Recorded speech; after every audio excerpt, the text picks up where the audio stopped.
The lady yields back. For what purpose does Mr. Stubbe seek recognition? Move to strike the last word. Gentleman is recognized. Right here in front of me, I have a Sig Sauer P226. Comes with a 21-round magazine. This gun would be banned. Here's a 12-round magazine. This magazine would be banned under this current bill. It doesn't fit because this gun was made for a 20-round, 21-round magazine. This gun would be banned under this bill. Here's a Sig Sauer 320. It takes a 20-round magazine. Here's a 12-round magazine that would be banned. It doesn't fit because it would be banned. This gun would be banned under this bill. Here's a gun I carry every single day to protect myself, my family, my wife, my home. This is a XL Sig Sauer P365. Comes with a 15-round magazine. Here's a 7-round magazine, which would be less than what would be lawful under this bill if this bill were to become law. It doesn't fit. So this gun would be banned. I hope the gun is not loaded. I'm at my house. I can do whatever I want with my guns. Here's a point of order. Is exactly what the Democrats want to do. Would the gentleman yield for question? Are these laws effective? Would the Let's gentleman look at the yield for homicide question? rates in major cities and anti-gun jurisdictions that have magazine bans. Would the gentleman and yield compare for them to question? the state of Florida, where we have freedom and the ability to carry whatever firearm we want. The Jacksonville, gentleman Florida, yield for question? largest city by area in the state, in my state. Would the gentleman yield for question? Yes or no? No, I'm trying to get my point across in the 2 minutes Yes or that I no? have. Any comment on the mass shooting in Texas? Yeah, here's what I want to say. Look, it was a tragedy. And all day I've been wishing I could go home and hug my son. I expect the Senate to have a full and robust debate about what, if anything, we can do. What is that? And What is that's the all I have solution? for you. What is the answer? Yeah. So we're still gathering information. Seems like he had no criminal background. I don't know of any system that could have picked this guy up. So at the end of the day, I'm open-minded about talking with my colleagues. Apparently, there's a law in the books that if you buy more than one handgun in a single week, it's reported that ATF and FBI. Mark Kelly mentioned that to me. I wouldn't be opposed to including long guns in that if it made some sense. I don't know what the solution is to this particular problem, but maybe there's some things we can do. What kind of action is the Senate going to take? I certainly hope that the Senate will take action.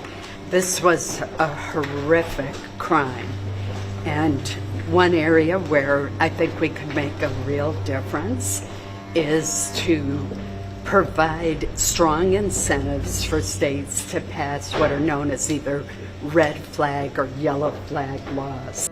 Well, I want to thank the gentleman from Colorado because I have all of the same questions and all of the same concerns, and so it's very appropriate that we're coming together to ask, what are they afraid of, what are they hiding, because there's a lot of red flags. Last night, Mr. Perlmutter, I was at the Washington Press Club event, which is a fun event to celebrate the free press. Best joke of the night, and there's a lot of humorous material, best joke of the night was when someone said, you know, for a guy that claims he doesn't drink, President Trump sure loves a lot of white Russians. Brought the house down. Unfortunately, though, it's not really funny, because when you've got a president who won't impose the sanctions that we authorize him to impose, who won't direct his State Department to spend the funds to protect our election system that we authorize and appropriate, when you have all of these other problems, it's not clear that he's able to do his job without fear or favor, and that's a big problem for our democracy and for the interests of our country. And if Congress were doing its job right now, we would be asking the hard questions to bring forward the transparency that the people need, to give this country the assurance that their government officials, including their president, can perform their job without fear or favor. But unfortunately, this body is not doing a very good job of asking those hard questions. So that's in part why we're here, trying to raise some of these issues. And one of the very important questions that I think we have to ask involves the ties between the NRA, yes, the National Rifle Association, and this Trump-Russia scandal. Specifically, we need to know whether Russia worked through the NRA to illegally move funds in support of the Trump campaign. Here's what we do know. We know that McClatchy and others have reported that the FBI is actually investigating whether Alexander Torshin, deputy governor of Russia's central bank and NRA's main liaison in Russia, used the NRA to funnel millions of dollars to support Donald Trump's candidacy in 2016. We know that in 2016, Donald Trump Jr. had dinner with Torshin, who is a close ally of Vladimir Putin, also is someone accused of money laundering. And they had that dinner at the NRA convention. We know that the NRA spent tens of millions of dollars on the 2016 elections, including $30 million to support Donald Trump. That's 3 times what the NRA spent to support Mitt Romney when he was the Republican nominee just 4 years prior. So we need to think about and ask this question, where did all that money come from? We've asked the NRA won't tell us. Now we know that in testimony to the House Intelligence Committee, there are indications that Russians made a very concerted effort to work through the NRA. And that's why Senator Ron Wyden has asked the Treasury Department, again, because the NRA won't answer these questions, but he's asked the Treasury Department for more information about suspicious Russian funding of the NRA. So just to recap a few of these things that we need to be asking about, we know how close President Trump is to the NRA. We know how close the Russian banker Alex Torshin is to the NRA. We know how close the NRA is becoming, closer and closer to Russia.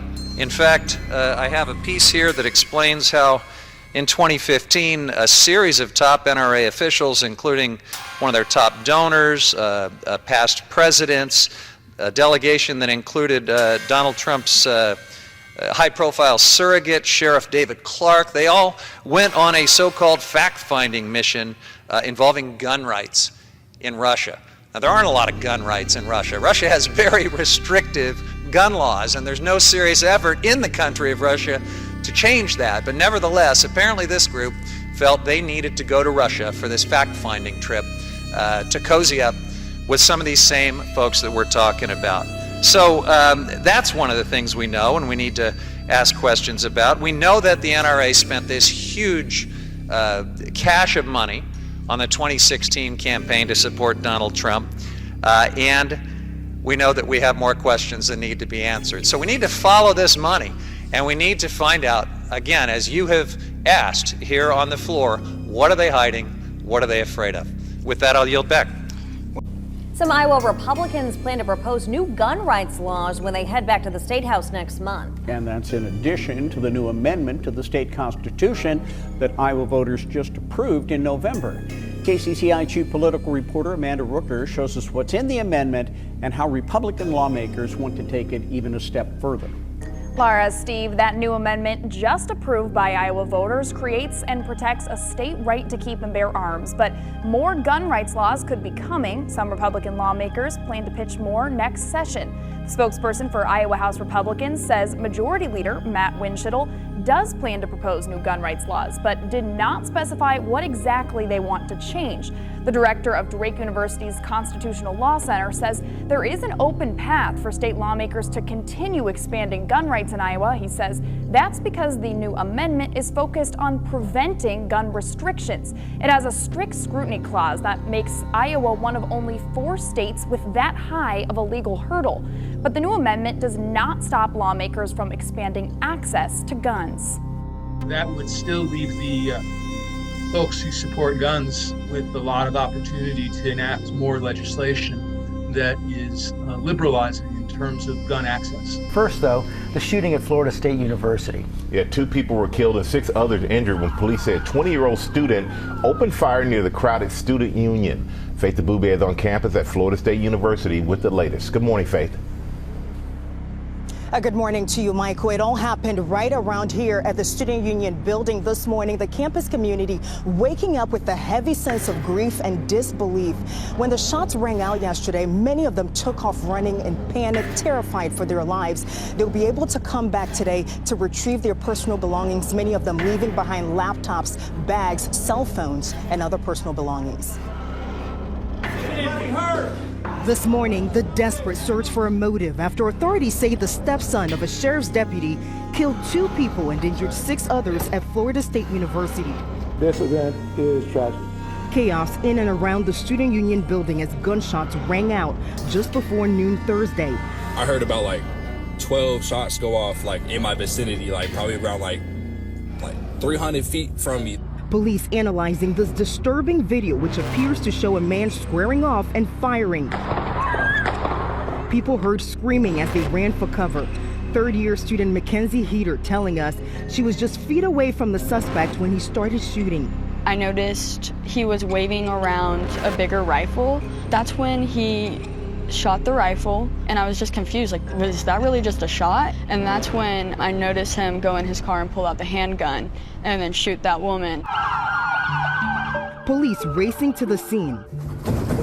Many students and professors using anything they could use, even this piano, to barricade themselves inside classrooms. Some students using gum as tape to cover the windows. I hear bop, bop, bop. The teacher was asking if any of us had tape to tape up some paper, and no one had tape, and so some of us, we just like got out gum and started chewing so we could stick some paper to the windows. Law enforcement going building to building, door to door, clearing the campus. After like 20 minutes, they told us to put our hands up, and we come out. Put your hands up, walk out this door. Students walking out with their hands on their heads.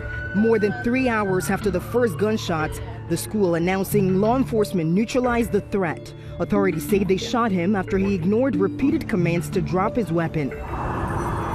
The accused shooter seen here in an ambulance being shackled to a stretcher. The suspect identified as Phoenix Eichner, a 20-year-old FSU student whose stepmother is a veteran deputy with the local sheriff's department. Unfortunately, her son had access to one of her weapons, and that was one of the weapons that was found at the scene. Investigators say the suspect had both a handgun and a shotgun. The shooting sparking new debate about gun violence across the country. Some of the students on campus survived the 2018 shooting at Marjorie Stoneman Douglas High School in Parkland, Florida. President Trump reacting from the Oval Office. Look, I'm a big advocate of the Second Amendment. I have been from the beginning. I protected it, and these things are terrible. But the gun doesn't do the shooting. The people do. It's, a phrase that's used probably too often. And George, this morning, the 6 surviving victims are in fair condition. Investigators say they're still digging for a motive, but at this time, the suspect has refused to talk. Mr. Leader, there was another terrible school shooting yesterday. We've had this conversation before. You've obviously been a part of this conversation as someone who's experienced it yourself, but is there anything Congress should be doing, anything the Republican conference should be doing about people that are dying from violence? Yeah, the first thing in any kind of tragedy I do is, as I pray for the victims, pray for their families. I really get angry when I see people trying to politicize it for their own personal agenda, especially when we don't even know the facts. There are facts coming out. It looks like the shooter originally went to another school that had much stronger security, and ultimately went to this school. Let's get the facts, and let's work to see if there's something that we can do to help secure schools. We've talked about things that we can do, and it just seems like on the other side, all they want to do is take guns away from law-abiding citizens. Before they even know the facts, the first thing they talk about is taking guns away from law-abiding citizens. And that's not the answer, by the way. So why don't we, number one, keep those families in our prayers and see if there were things that were missed along the way. We've talked about the need to improve mental health in this country, and that's been a driver of a lot of these shootings as well. Overnight, 17-year-old Tracy Haynes Jr. surrendered to police hours after he allegedly went on a shooting rampage at a Dallas high school. Don't talk to nobody. Shocking new surveillance video showing the moment investigators say Haynes opened fire. According to an arrest affidavit, an unidentified student let the suspect into the school through an unsecured door around 1 p.m. Tuesday. The affidavit says Haynes struck multiple students, adding he approached one student and appeared to take a point-blank shot. The teenager booked on a felony charge of aggravated assault, mass shooting. Under Texas law, he's considered an adult. One thing he said when we was in my office was, I don't want to get killed. Anton Lucky, who leads an anti-violence community organization, says he met with the alleged shooter and helped facilitate the teen's surrender. Did you get any sense of remorse or responsibility? Yes, I did. I did get that. It was obvious that he had some sense of fear, whether it was from the people he had the altercation with or whether it was from law enforcement. Jemiah was in English class when chaos broke out. I was scared. She says a wounded student walked into her classroom and collapsed. I'm on the phone with her while she's screaming, and I'm about to cry because I don't know what to tell her. Meanwhile, earlier today, Dallas Fire Rescue said at least 2 injured students remained hospitalized for observation. Tom? Thanks for watching. Stay updated about breaking news and top stories on the NBC News app or follow us on social media. At all shooters tactical in Woodbridge, not a flood, but a steady flow of gun buyers looking to stock up. Some in response to the Democratic takeover in Richmond come January. So I think that a gun for Christmas, especially for self-protection, I think it's a great gift. Republican firebrand Corey Stewart has repeatedly lost statewide races. Save our rights! Save our rights! But he helped turn out more than 1,000 people last night in support of a measure declaring Prince William County a Second Amendment sanctuary. Stewart expects a lot of people will be buying guns for the holiday. Have you bought one for your spouse? Well, that's a secret. I don't want her to watch Channel 9 and know what I'm going to buy her. Can I give a firearm to friends or family? The answer is yes. Gun rights lawyers say it is legal as long as you're giving the firearm to someone who is legally allowed to own one. It is a felony if they cannot, and you have knowingly given them a firearm. But the lawyer also says it is smarter to give a gift card and let the recipient go through a background check. I'm a concealed carry, my wife concealed carries. Our Second Amendment is important to us. Democrat Vic Engry says he supports gun rights and took stock of the big turnout at the Sanctuary County vote. But he also says there are limits. No, I don't think anyone needs to have an assault rifle. I'm sorry. I don't think anyone needs to have an assault rifle. But supporters estimate there are already 15 to 20 million of them in circulation in America. In Woodbridge, Bruce Lachey, WUSA 9. Come January, the Prince William County Board of Supervisors will also flip to Democratic control, and the new chairwoman is promising to immediately repeal the Republicans' gun sanctuary bill. He is. He's fantastic. This guy right here is great. Standing up in there in the mucky swamp. Diane always has him in the mucky swamp. Yeah. Yeah. David, why are you supporting the red flag laws? If Scott Peterson, the resource officer at Parkland, had done his job, then Nicholas Cruz wouldn't have killed anybody in your high school, or at least protected them. Why are you supporting red flag gun laws that attack our Second Amendment rights? And why are you using kids as a barrier? Do you not know how to defend your stance? Look, I'm an American citizen. I'm a gun owner. I have a concealed carry permit. I carry a gun for protection for myself, and you are using your lobby and the money behind it and the kids to try to take away my Second Amendment rights. You don't have anything to say for yourself? You can't defend your stance? How did you get over 30 appointments with senators? How'd you do that? How did you get major press coverage on this issue? And how did you get kids? Why do you use kids? Why kids? You know, if school zones were protected with security guards with guns, there would be no mass shootings at schools. Do you know that? The best way to stop a bad guy with a gun is with a good guy with a gun. But yet you're attacking our Second Amendment. And you have nothing to say. No words. So I'm walking. He's got nothing to say. Sad. He has nothing to say because there really isn't anything to say, you guys. He has nothing to say because he's paid to do this. He has the walkaway march. He's got the women's march, and they're funding all of this. Everytown Gun USA, they're funding all this stuff, okay? That was David Hogue right there. David, we saw him inside the Senate building. He had 30 appointments where he ran around and got to talk to senators. I got to talk to none.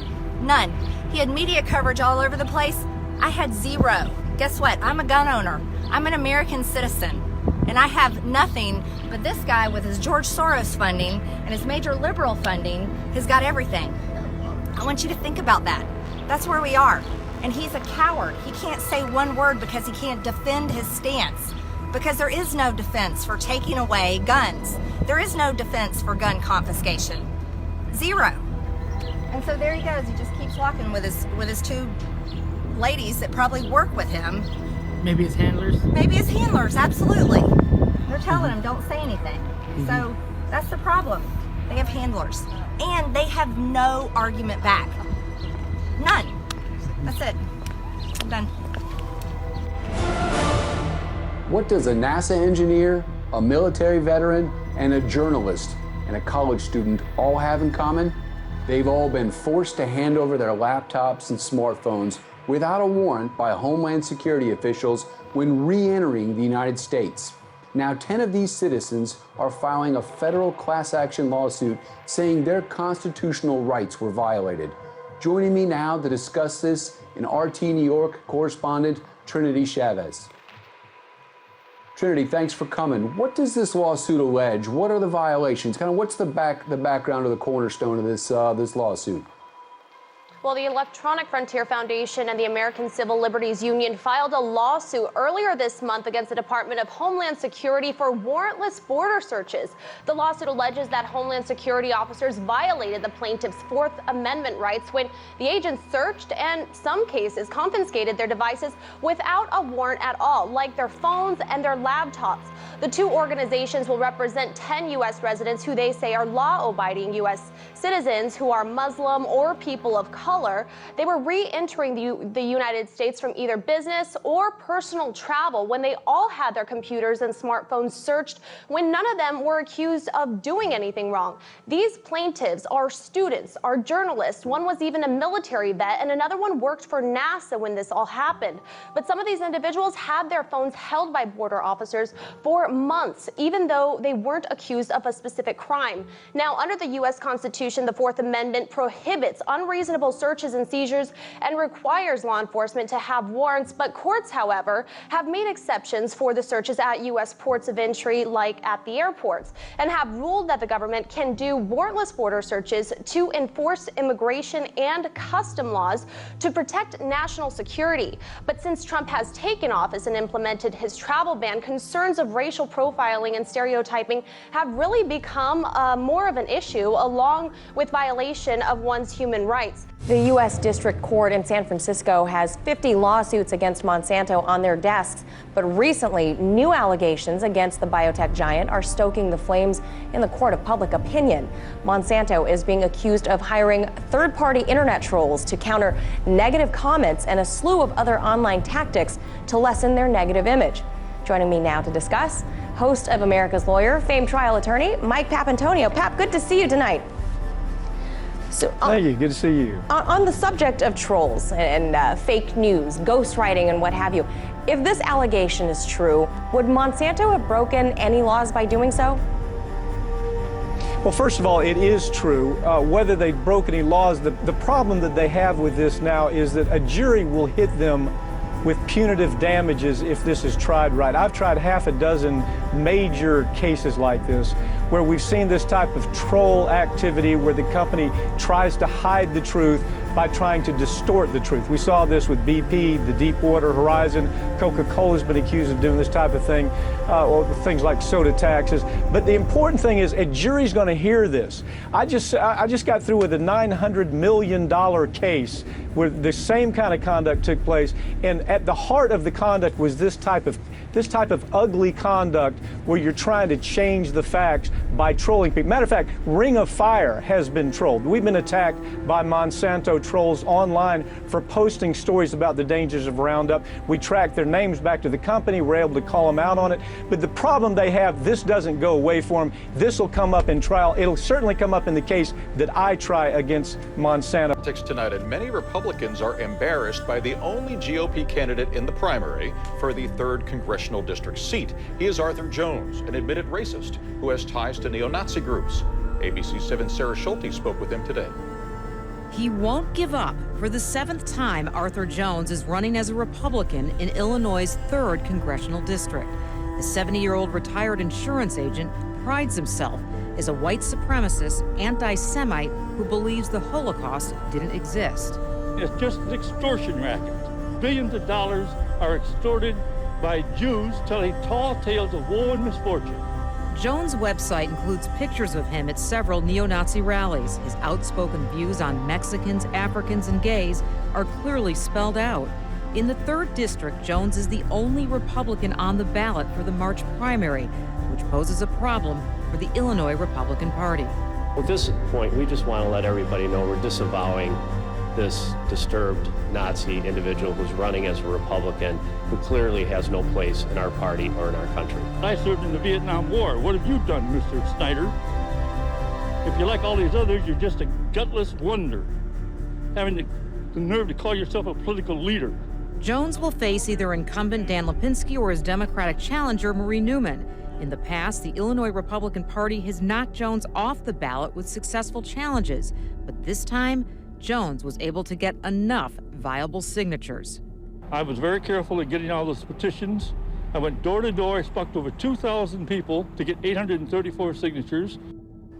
Illinois Republican Party Chairman Tim Schneider blames gerrymandering for the lack of credible Republican candidates in the 3rd District. He says the district is so Democratic, it's difficult to find Republicans who want to run. And gerrymandering is obviously a problem nationwide.